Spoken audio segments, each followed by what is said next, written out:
안녕하십니까. 명지병원 비뇨의학과 이소연입니다. 소변이 마려워서 화장실 가기 전에 소변을 지리시나요? 아니면 기침을 할 때 소변이 질금질금 지리시나요? 그렇다면 요실금을 의심할 수가 있습니다. 그래서 오늘은 요실금에 대해서 알아보도록 하겠습니다. 요실금은 본인의 의지와는 상관없이 소변이 새는 증상을 요실금이라고 합니다. 요실금에는 세 가지 종류가 있는데요. 복압성 요실금, 절박성 요실금, 범람성 요실금이 있습니다.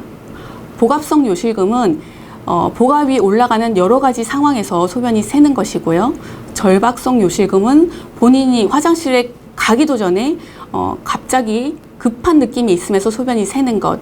그리고 범람성 요실금은 방광 저장 능력 이상의 소변이 방광에 찼을 때 그때 흘러나오는 것이 요실금처럼 보이는 것을 범람성 요실금이라고 부르게 됩니다. 각각의 요실금에 따라서 원인과 치료 방법이 다릅니다. 복압성 요실금은 복압이 올라가는 상황에서 소변이 새는 것이기 때문에 요도를 지지하고 있는 그런 근육이 약해지거나 요도 자체의 괄약근이 약해졌을 때 주로 생기게 되고요.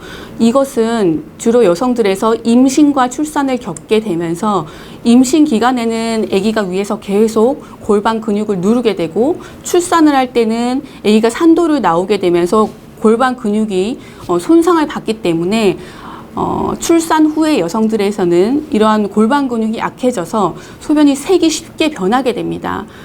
그렇기 때문에 치료는 골반 근육을 강화시켜주는 우리가 주로 케겔 운동이라고 부르는 골반 근육 운동을 할 수가 있겠지만 증상이 심한 경우에는 주로 수술을 하게 되는데요.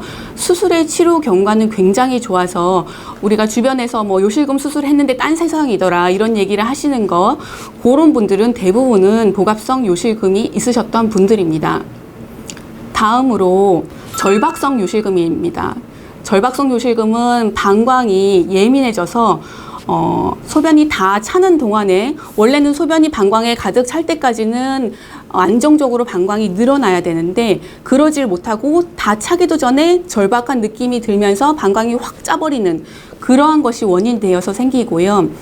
치료는 골반 근육 운동뿐만이 아니라 방광을 자극할 수 있는 여러 가지 음식들, 탄산음료, 카페인, 매운 음식 이런 것들을 피하고 저녁에 물 섭취를 피하고 그 다음에 소변을 좀 참았다가 보는 방광 훈련들을 병행하면서 증상이 심한 경우에는 약물 치료를 하거나 약물 치료로 효과가 없는 경우에는 방광 안에 방광을 무디게 하는 주사를 놓는다든지 아니면 신경조절술과 같은 수술적 치료를 할 수도 있겠습니다.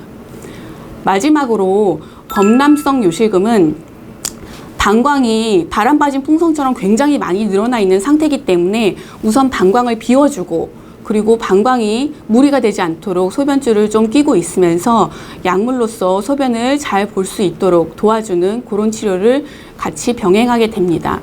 이러한 요실금들은요. 하나만 있는 경우도 있지만 여러 가지가 복합적으로 나타나는 경우가 있습니다. 그래서 복압성 요실금이 있으면서도 화장실에 자주 가다가 지리기도 하고 또 어떤 경우에는 복압성 요실금 수술을 다 했는데도 몇 년이 있다가 다시 요실금이 생겼다라고 오시는 분들 중에 보면은 복압성 요실금은 증상이 없어졌는데 화장실을 가다가 절박성 요실금을 느끼는 그런 분들이 있거든요.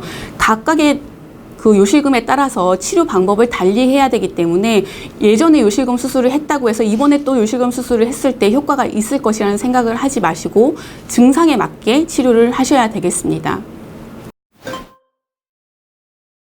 요즘에는 인식이 많이 개선되어서 소변이 셀 정도의 불편함을 느끼시는 분들은 대부분 병원에 오시기는 하시는데요. 그래도 소변이라는 문제가 부끄럽기도 하고 또 어떤 분들은 나이가 들면 자연히 생기는 증상이니까 그냥 이렇게 불편하게 살자라고 생각하시는 분들도 많이 있습니다. 그렇지만 병원을 방문하셔서 그에 맞는 치료를 받으신다면 조금 더 나은 삶을 누릴 수 있으실 겁니다.